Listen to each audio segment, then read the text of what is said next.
Hey everybody, it's Tripl-L, and now let's talk some Darling in the Franxx episode 5. And if you hear something different in the audio, I am not working in I'm not working in the usual place that I work in to make the recordings. That spot is currently unavailable for me to get into. Or no, I shouldn't be saying that. I just can't record in that spot. It's my home spot, and I can't do it, so I had to get creative with this one. But yeah, the audio is different because I'm working on a completely different setup. I'm working on a Mac. I'm working on a different audio recording system, different mic. I'm not sure I'll be able to get the same kind of audio quality I want, but on paper it should be a better environment. There should be less echo or something. Anyway, Darling in the Franxx, episode 5. Alright, so first let's do some house cleaning from last week because people pointed out stuff in the comments. Last week, and also on the Discord, someone pointed out, or people pointed out, that last week's episode was an episode that Trigger apologized for. I haven't reread the articles or the tweets or whatever it was that confirmed that, but that was a thing that happened, according to whatever source of information it was, that there was apologies for the episodes because 2 episodes were being made at the same time. I believe episode 4 and 5 were being made at the same time, and because of that, quality might have gone down. Like, honestly though, I look at both episodes and I don't really see why they're apologizing. Like last week, we pointed out the issue with all the soldiers walking around. Like, we went from 4 to 3 to 2. That's honestly a non-issue. That's not that big of a deal. The only other thing I can see in the episodes is that they're not super action heavy. Well, actually, that's a lie. Last week's episode had a pretty good action sequence at the end. This week's episode is much more somber. And so I'm looking at that and it's like, well, I think this is a bit too premature of an apology. And it's, especially with last week's error, like, that's not a big deal in the grand scheme of things, right? Like, it's fun to point it out when you're like making a video about it because, hey, it gives you something different to talk about. But it's not that big of a deal. Like, anime production is extremely expensive. It uses up a lot of resources. Poor animators aren't being treated very well in their work environment. Well, that's just like Japan work culture in general. It's really, I don't think there was anything that was overtly supposed to be apologized for in last week's episode, nor in this week's episode. Although, like, in this week's episode, you go in and you look at some of the art, and you can see that lines are a little bit thinner, that they're putting a bit more emphasis on expression and color. And when you see that kind of thing, you know, depending on what kind of taste you have, you might say, well, this isn't that great. But, you know, that art style, I feel, especially like when you have all the sequences with Goto and Hiro, those sequences, the art style, I think it's good enough. And you know what I'm talking about. It's like the thinner lines, like their lines are less defined. There's just, it does something with the composition of the faces. There's an effect being produced. I enjoy it whenever it's being used. Like, I don't need super hardcore, awesome art and stuff when we're just having chats with people. And you know, people also like going off model, I think, for this one. So I think that's part of it with the art. Anyway, we're kind of just going on a sidetrack there. Another comment that I want to answer is that someone had brought up, there was like a theory going on involving Ichigo and Ikumo. I want to make a video about it. I was hoping to make it before this video, but then my home got taken over and I can't make videos there, so I'll just make it in this coming week. I'm doing the research, so it'll be fine. It'll be a fun video, and then yeah, good stuff. Alright, so we're like about 4 minutes in. We've talked a little bit about the art in the episode, but let's just get into the episode overall. So this is the episode that starts bringing weight onto Hiro's situation, because now we're seeing that the 3 ride rule, it might still be in effect for Hiro and 02, except that this time, well, Hiro's given the extra significance in that he is having an opposite reaction to everyone else. So we're pretty much being thrown into new territory, but we don't know what kind of result having an overabundance of something in regard, or as in, what's the word? What's the phrase? As opposed, there we go. As opposed to just having Hiro having the lack of something. Because when we see it with Nana and Hachi, we see that Hiro's yellow cell, I think it's yellow cells, his count of those is much higher. And they said this is like the direct opposite of what usually happens. And also, let's not be lost on this one. The yellow thing, I thought that was clever because you see it in the opening and you saw it in this episode as well. Trigger is putting a bit of emphasis on yellow as a color and also substances. Like in the opening, you know, you could see it's honey. This makes sense. The Franxx are named after flowers, so having honey or nectar be some kind of symbol in the show makes total sense. Man, I think about the bees as well. Like, you know, it's just that kind of stuff. So him having yellow blood cells, interesting, but it's also, I do think that's a reference to nectar or honey. What else was I going to say about that? Because I felt that point had a bit more to go into. No, I can't think of it now. Anyway, honey is one of the symbols of the show, so that I found that funny, and I thought that was actually a really nice way of tying it together with the idea of honey. You know, we could probably like play the metaphor game and like think about what honey is, and it's like, well, I don't know, bees collect it, and then, you know, you throw the metaphor over into the dinosaurs. I'm not going to call them their actual name, they're dinosaurs. Into the super cyber dinosaurs, you throw it into them and you know that they're collecting lava or magma energy, and the magma here is colored like yellow or orange. So really, they are playing it up a lot. I would think of it as the dinosaurs or maybe bees, and they're collecting the honey that is the magma. You know, that's a very easy way of just like making the thing work. Anyway, you know, so that part has all that on it. When you're looking in the episode, there's a use of color as well that I found very interesting. And before we even touch on things going on with the characters, like, there are other little things that I thought were really good, that being, like I said, the color. So looking at this episode, I'm getting like a bit of a flashback to Gurren Lagann. Specifically, I think episode 8. And spoilers for anyone who didn't know, in around episode 8 of Gurren Lagann, there is a critical change in the show when it came to the cast. So the way that episode started off, they used the color gray a lot. They muted the scene at the very beginning. And, you know, when you're looking at the last scene in this episode, it's kind of scary because they're muting the colors. It's a lot grayer, and it's just like, this Trigger was born from the studio that made Gurren Lagann, if I believe. So them wanting to pay some kind, or them using that strategy again here, I wouldn't be surprised. I hope they don't. Because when you start like thinking about it, it's like, who's going to be removed from the current group, right? And all, you know, your bias would automatically go to Hiro. It's going to be Hiro that gets kicked out of this. Hiro's going to be the one that kicks the bucket. And it's just like, the man has blue growing all over him. He has a rash. Like, some people on the comments were calling it, oh, you know, this is the metaphor for STDs. Maybe a Hiro has blue waffle. Guys, do not look that up. Just take my word for it. That is a term for an STD. Just take my word for it. Don't look it up. So, you know, there's that level of it as well. But, you know, as I'm seeing this with Hiro and I'm seeing the atmosphere, I am getting really scared for him.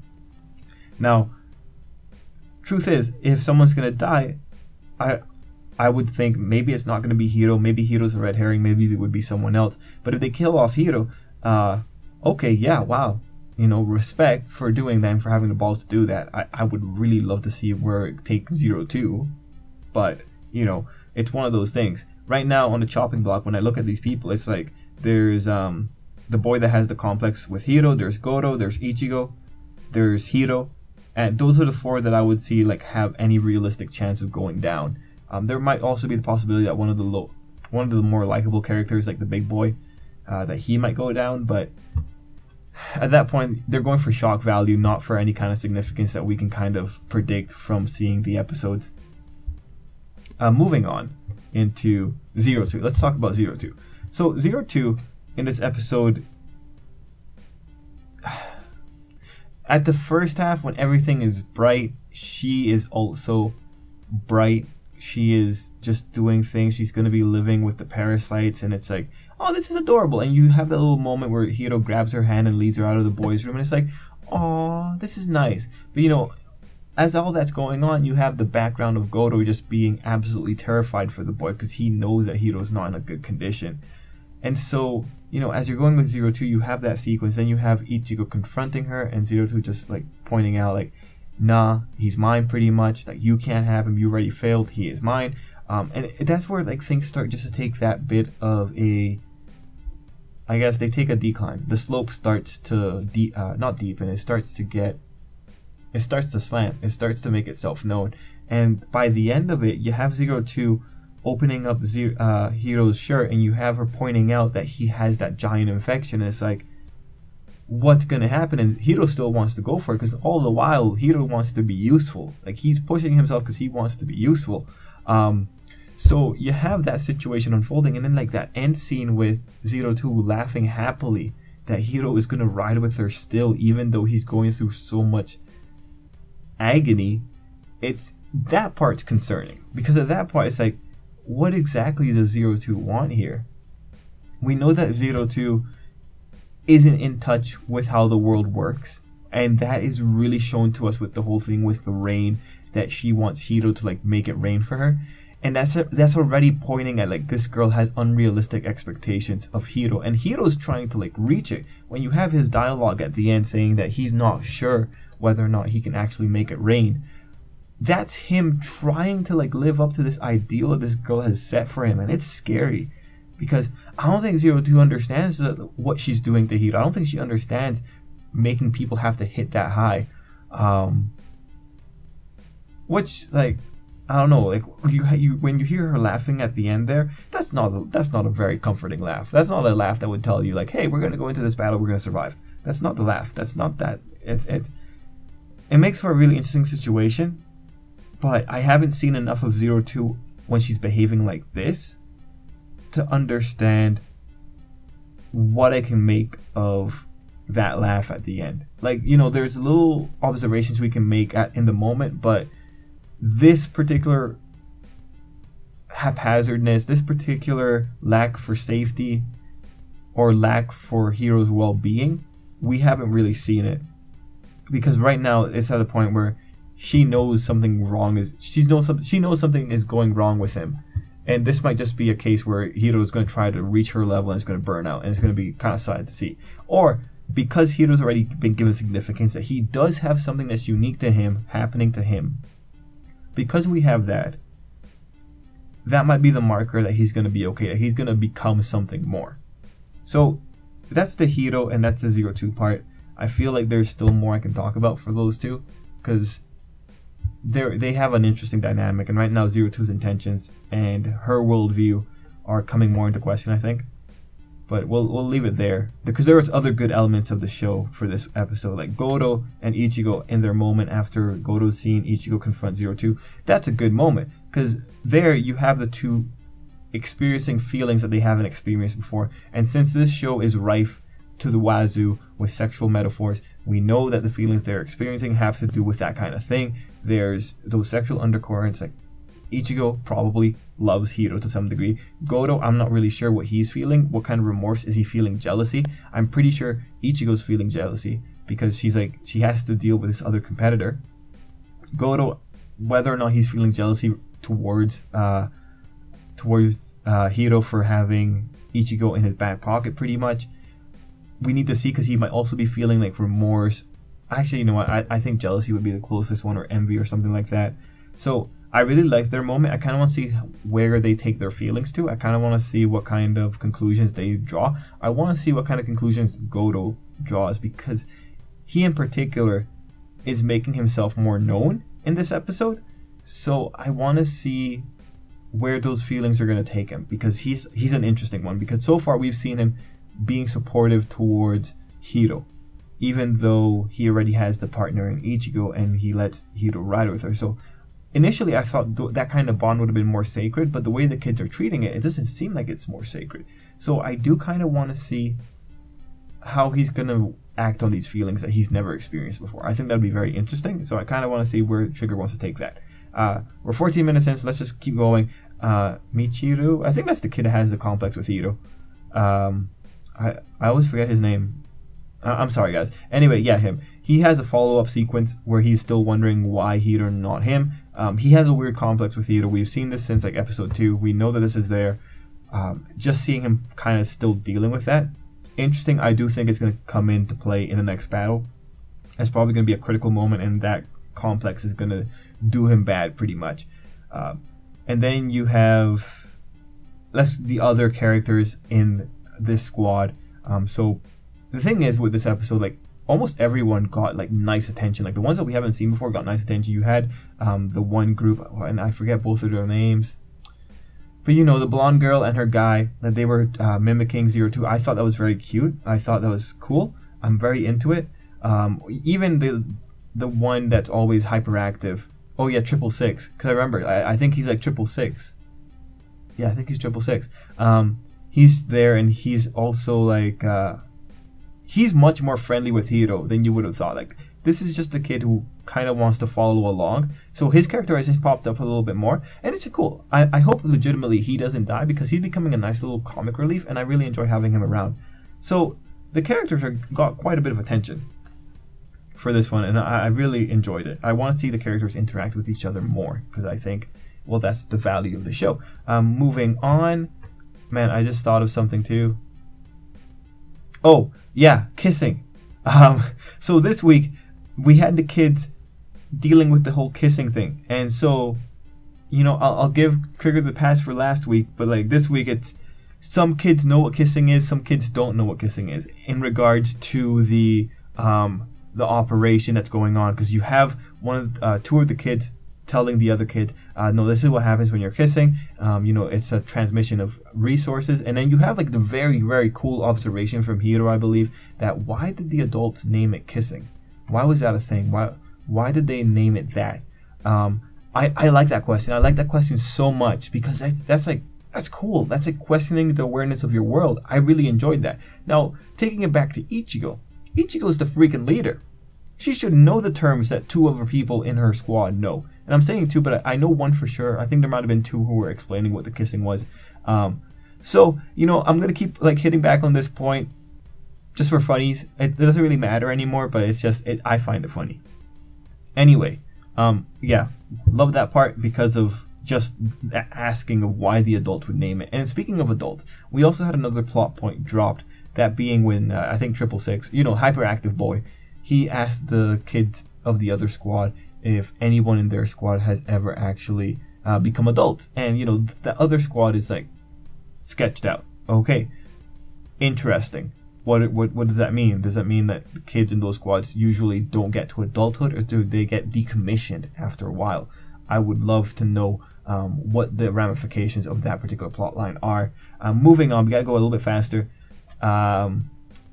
The robots, the Franxx. So the kids from the other squad noted that our plantation squad, they're special in that they have different Franxx. We know that they're a test group, but finding out that these colorful Franxx are unique to this squad, oh well, like, you know, on the most realistic level, on the most pragmatic level, it's because you know, it'd be funny just to say it's because Trigger doesn't have the budget to make 8 new robots or 4 more new robots. Like, they're already spending everything they got on these really, really good Franxx designs. They can't afford it anymore. So having stock ones just for everyone else, easiest way to save money. That's the most pragmatic, cynical, real world answer. In universe though, it does open up some interesting questions. I really enjoy it. Another thing that I wanted to point out though, like aside from the individuality that's being associated to our squad, is that if you look at the kids from the other squad and you compare their skin tones, they are grayer. So when you consider the backgrounds that were going on at the end of this episode, and you consider these kids, like you see one of them has a bandage across his head, it's like these kids have seen more, right? Like these kids have been broken down by the world. These kids have been through absolute hell and torture. So it's interesting to see how that comes out in the color composition of their face. I really enjoy that. I was so happy that I noticed it, and it made it a much more interesting little kind of sequence between the two parties. So really like that. I like the use of the art for that particular sequence. And yeah, I'm actually kind of curious to see how these two units are going to work together, and hopefully things go really well. Well, hopefully like at least 50% of them survive. Because throughout the episode, we also get the angst from that squad that 02 screwed them over in the past. Like, whatever. That doesn't... Not surprising. 02 does that. She screws people over. But yeah. Wow, this has been a long video. But it was such a full episode. That is... You know, if anything, I love that Darling in the Franxx is such a full series. Because there's so much to talk about. But, yeah, guys. let's call it there. Thanks for watching. I know I missed something. If I did, just point it out down below. If I see the comment, I will respond. But yeah, guys, thanks for watching. Till next time, I hope you have a great day.